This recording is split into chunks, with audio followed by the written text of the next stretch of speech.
Block 1. Conceptual Art Explained. Imagine standing in a hushed, white-walled gallery. In the center of the room, on a pristine pedestal, sits an ordinary, mass-produced urinal, laid on its back and signed with a fake name, R. Mutt. Is it a plumbing fixture mistakenly delivered to the wrong address? No. It's an artwork titled Fountain, and it's considered one of the most influential pieces of the 20th century. Now, picture another gallery, this one completely empty. The artist, Yves Klein, declared the space itself, saturated with his immaterial pictorial sensibility, to be the artwork. He called it the void. Or consider a simple banana, bought from a local grocery store, duct-taped to a wall at a prestigious art fair. It's titled Comedian, and it sells for $120,000, not once, but 3 times. This isn't a setup for a punchline. This is the mind-bending, frequently baffling, and astronomically expensive world of conceptual art, a realm where a blank canvas could theoretically be valued at $100 million, not for the paint on it, because there is none, but for the staggering power of the idea behind it. To understand how we got here, we have to rewind the clock and dismantle our most basic assumptions about what art is supposed to be. For centuries, the answer was relatively straightforward. Art was about skill, beauty, and representation.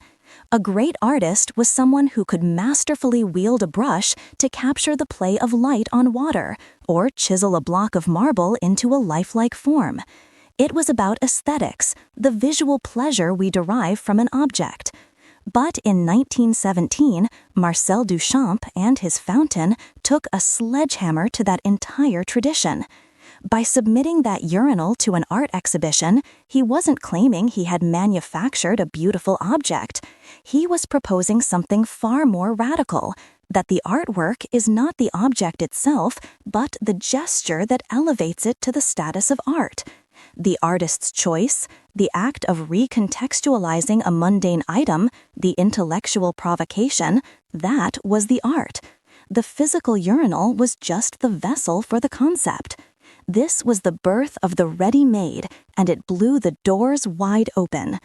Duchamp's gesture was a philosophical bomb. It asked a series of deeply uncomfortable questions. Does art need to be made by the artist's own hand? Does it need to be unique? Does it even need to be beautiful? His answer was a resounding no. Art, he argued, should serve the mind, not just the eye. This was the foundational spark. But it wasn't until the 1960s, a decade of social and cultural upheaval, that this spark truly ignited into the movement we now call conceptualism. Artists, disillusioned with the commercialism of the art world and the limitations of traditional media like painting and sculpture, began to push Duchamp's ideas to their logical extremes. They sought to create what they called a dematerialized art object. One of the movement's pioneers, Saul LeWitt, famously declared, "The idea becomes a machine that makes the art." Think about that. For LeWitt, the finished product, often a complex geometric drawing executed directly onto a gallery wall, was merely the result of a set of instructions. The real artwork was the set of instructions themselves, which could be written down, sold, and then executed by anyone, anywhere. The owner of a LeWitt wall drawing doesn't own a giant painted slab of drywall. They own a certificate and a diagram, the conceptual DNA of the piece. Another key figure, Joseph Kosuth, explored this with his iconic 1965 work, 1 and 3 Chairs. He presented a manufactured chair, a life-size photograph of that same chair, and a printed dictionary definition of the word chair. The piece forces you to ask, which of these is the chair? The object, the image, or the linguistic concept? For Kosuth, the art wasn't in any one of them, but in the intellectual space between them, in the very act of questioning representation. This is the core of conceptual art. It is art as information, art as philosophy. It prioritizes the why over the what. The aesthetic experience, if there is one, is secondary to the intellectual journal the piece initiates. Robert Rauschenberg's erased de Kooning drawing is a perfect, audacious example. In 1953, he approached the famous abstract expressionist painter Willem de Kooning and asked for a drawing he could erase. De Kooning, understanding the conceptual weight of the gesture, deliberately gave him a heavily worked drawing that would be difficult to remove. Rauschenberg spent a month and dozens of erasers meticulously undoing de Kooning's work. The final result is a faintly smudged, nearly blank piece of paper in an elegant frame. The artwork is not the faint smudges you see, it's the entire story, the audacious act of creative destruction, the dialogue between two artists, and the profound questions it raises about authorship and originality. It's an idea, captured in a ghostly residue. So when we talk about a blank canvas, we're no longer just talking about an empty surface. We're talking about a potential vessel for a powerful concept. It could be a statement about silence, about potential, about the end of painting, or about the very nature of value itself. The profound shift here is from art as a noun, a finished object, to art as a verb, a process of thinking. But this, of course, leads to the multi-million-dollar question. If the art is just an idea, a set of instructions, or even an empty room, how in the world does it acquire a price tag that can rival the GDP of a small country? Market valuation secrets. So how does an idea get an 8-figure valuation? How does a set of instructions from Sol LeWitt, which can be executed by a team of assistants, command a price of over $700,000? How does a banana taped to a wall become a 6-figure asset? The answer is that you're not buying the banana and you're not buying the paint on the wall. You are buying into a complex, powerful, and meticulously constructed ecosystem of value, where the physical object is often the least important component.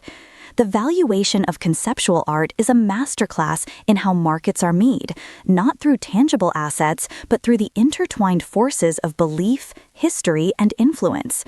It's less like buying a car and more like buying stock in a revolutionary tech company. You're investing in the vision, the brand, and its future potential. First and foremost is the power of the artist's brand. An idea from a nobody is just an idea.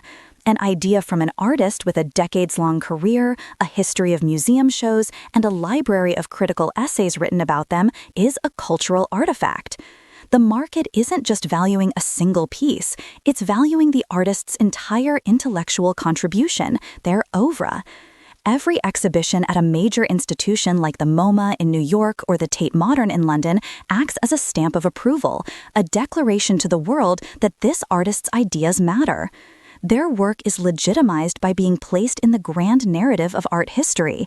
This institutional validation is the bedrock of their market. When you buy a piece, you are buying a piece of that legacy. The second and absolutely crucial pillar is provenance. Provenance is the documented history of a work of art, a chain of ownership that traces it back to the artist's studio. For conceptual art, this is paramount.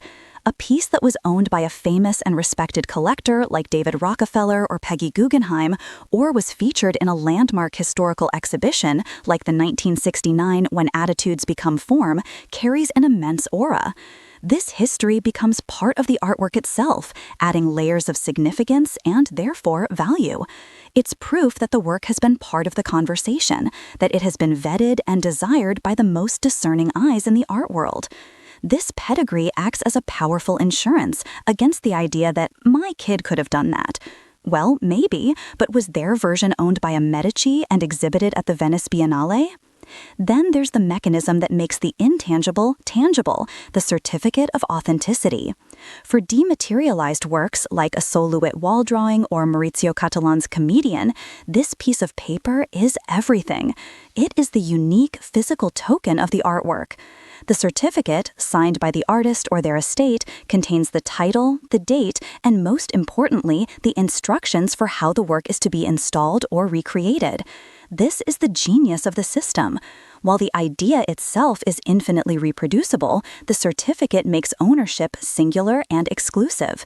You don't own the banana on the wall. You own the certificate and the 14-page instruction manual on how to properly procure and affix a banana. This document is what is bought and sold. It brilliantly solves the problem of scarcity. There is only one official owner of the concept at any given time, creating the rarity that is fundamental to any high-end market. This system is powered by the gatekeepers of the art world, the influential critics, the powerful gallerists, and the major auction houses. Critics and art historians provide the intellectual framework, writing the essays and books that explain a work's importance and cement its place in art history. This critical discourse is what separates a conceptual piece from a random object. Mega-gallerists like Larry Gagosian or David Swerner act as career makers. They carefully manage their artist's brand, control the supply of their work, and place it in the most important collections and museums, strategically building their market value over time. Finally, auction houses like Sotheby's and Christie's provide the public theater where value is spectacularly affirmed. When a piece is put up for auction, they create a global event around it. The bidding war itself becomes a testament to the artwork's desirability, with each new record price reinforcing the value of the artist's other works. These institutions work in concert to build and sustain the consensus that, yes, this idea is worth millions. So when a collector pays a fortune for a conceptual piece, they are acquiring far more than an object. They are acquiring status, a piece of history, an intellectual statement, and a tradable asset, all authenticated by an ironclad system of experts and institutions. But what does this radical shift towards valuing ideas over objects mean for the future of art and for the rest of us? Block 3. Future of Art Investment. The seismic shift towards conceptual art hasn't just created a niche market for billionaires, it has fundamentally re-engineered the entire art world, from the canvases in a young artist's studio to the acquisition strategy of the world's most famous museums. Its influence is a testament to how a radical philosophical idea can ripple outwards, blurring the lines between art, finance, and pure intellectual property. For emerging artists today, the legacy of conceptualism is a double-edged sword. On one hand, it's incredibly liberating. They are no longer bound by the traditional demands of technical mastery in painting or sculpture. Their practice can encompass performance, social experiments, digital code, or even, like Tino Seagull, unscripted conversations that are sold as constructed situations with no physical trace. The medium is no longer the message dictates the medium. This freedom allows art to engage with the modern world in ways that a traditional landscape painting simply cannot. However, this also creates immense pressure to be conceptual, to have a dense theoretical framework underpinning your work. In a market that prizes the artist's brand and historical significance, it's incredibly difficult for a young artist to break through. If value is based on an established reputation, how do you establish one? This can lead to a kind of artistic arms race, where the novelty of the concept can sometimes overshadow its depth, and artists feel compelled to create work that is easily digestible for the market's narrative-driven machinery. The very institutions that display art have also had to evolve. How does a museum collect and preserve an artwork that is meant to be a pile of candy in a corner, which viewers are invited to take? This was the case for Felix González Torres's poignant work, Untitled.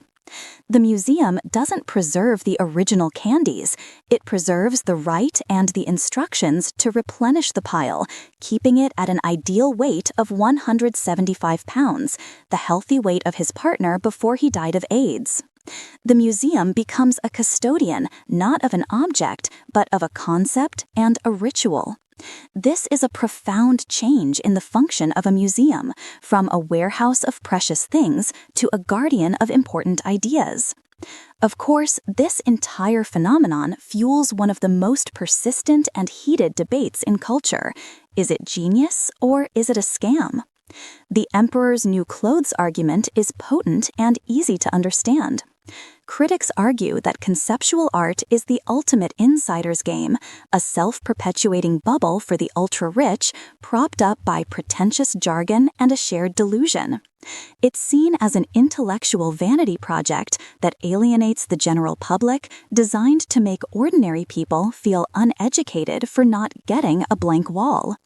In this view, the multi-million-dollar price tags are not a reflection of artistic merit, but of a broken, hyper-commodified culture where anything can be turned into a speculative asset, no matter how absurd. The defense, however, is equally compelling. Supporters argue that conceptual art is one of the most honest and relevant art forms for our time. We live in an information age, a knowledge economy, where the most valuable commodities are ideas, patents, and lines of code, all intangible. Why shouldn't art reflect that? Conceptual art is a philosophical investigation into the very nature of our reality. It forces us to be active rather than passive viewers. It challenges our assumptions, sparks debate, and pushes the boundaries of human creativity. The high prices, from this perspective, are simply the market's mechanism for identifying and rewarding the ideas that are deemed the most groundbreaking and influential. It's not a bubble, but a mature market that has learned to value intellectual capital in the same way Silicon Valley values a disruptive new algorithm.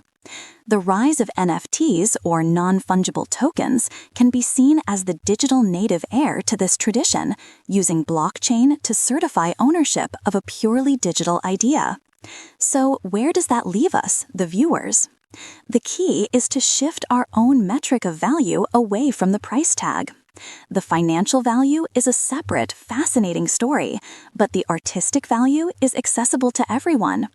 The next time you encounter a piece of conceptual art that seems baffling or even infuriating, try to look past the object, or lack thereof, and engage with the question it's asking. Don't ask, "Is this well made?" Ask, "What is this making me think?" Don't ask, "Is it beautiful?" Ask, "Is it interesting?"